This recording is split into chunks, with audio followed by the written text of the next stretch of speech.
everybody, today we're going to be talking about how to use layer masks to make adjustments to certain areas of your photograph without impacting the entire photograph.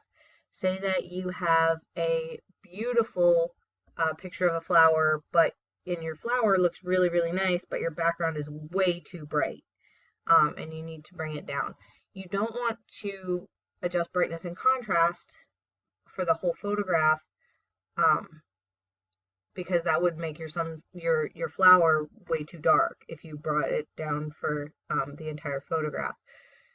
But you also don't want to go about selecting and taking the time to make a selection. So an easy way to do that is to use a layer mask.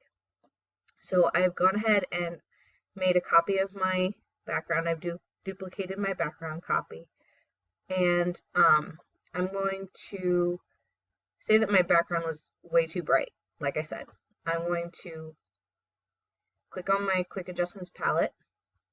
Now, things look a little different because I'm using my home computer and I have Adobe Photoshop CS5 at home. So things look a little different than they do at school where we have CS6, but essentially everything's in the same place and it all works the same. So don't get thrown off just because things look a little different. So I created an adjustment layer for brightness and contrast. I'm going to adjust my brightness. I'm going to kind of overdo it so you guys can really see what I'm doing here. So I've got my background to where I want it. It's exactly the exposure that I want. And you'll notice that over here in our adjustment layer, we already have a layer mask, okay? Because that's what adjustment layers do. They create layer masks. Right now our layer mask is white. So I want to come over here to our toolbar, and my colors, I have my black and white colors already selected over here. There's a little curved arrow, and you can click that and it'll flip the colors back and forth. We want the black to be on top for this. Now, I'm going to come over to my toolbar and pick up the paint bucket tool. If you click and hold, you may have the gradient tool on your toolbar. The gradient tool is automatically the one that's on top, but if you click and hold on it, you'll find that underneath it is the paint bucket tool.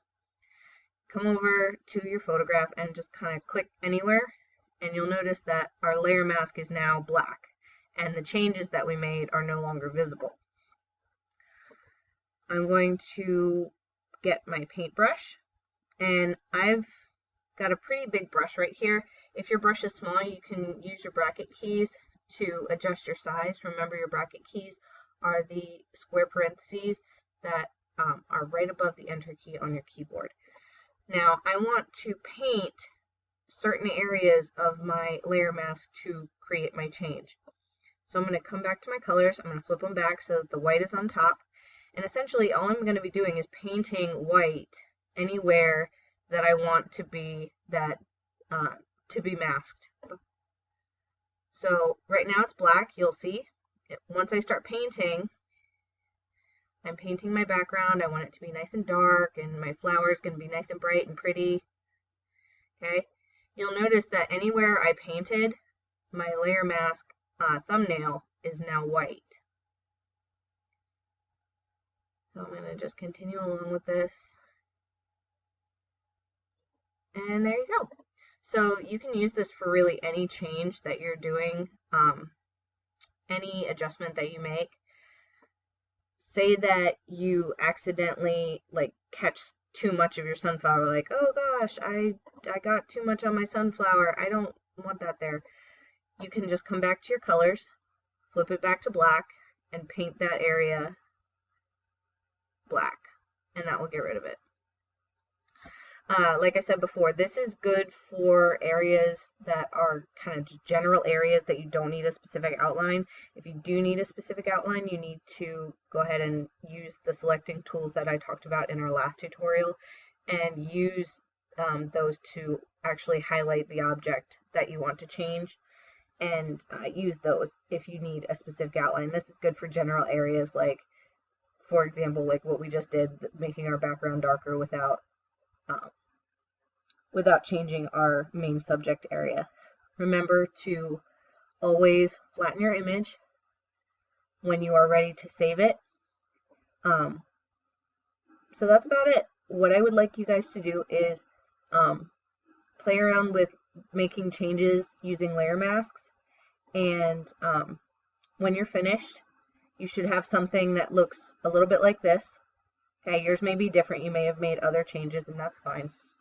But I want you to go to File, Save As, save your changed sunflower picture to your folder in the Handed. Save it as your last name underscore first name underscore layer masks, and save that to your Handed folder for grading. All right, I will see you guys next time. Thanks. Bye.